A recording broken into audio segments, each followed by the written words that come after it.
Hello everyone, Assalamu alaikum. This is Mr. TechFox and today I'll guide you on how to put your Windows PC into sleep mode. If you want to save power without shutting down your computer completely, sleep mode is the perfect option. Let me show you how to do it step by step. If this helps, please consider subscribing this channel. Your one subscribe motivates me a lot. Alright. First of all, click on the Start menu located at the bottom left corner of your screen and then select this power option. And here you will see three options: sleep, shutdown and restart.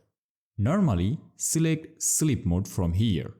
If you click on this, your PC will enter a low power state and the screen will turn off. Don't worry, everything you are working on will remain saved and you can wake up the PC by pressing any key or moving the mouse. And that's all about the guide on how to enable sleep mode on your Windows PC.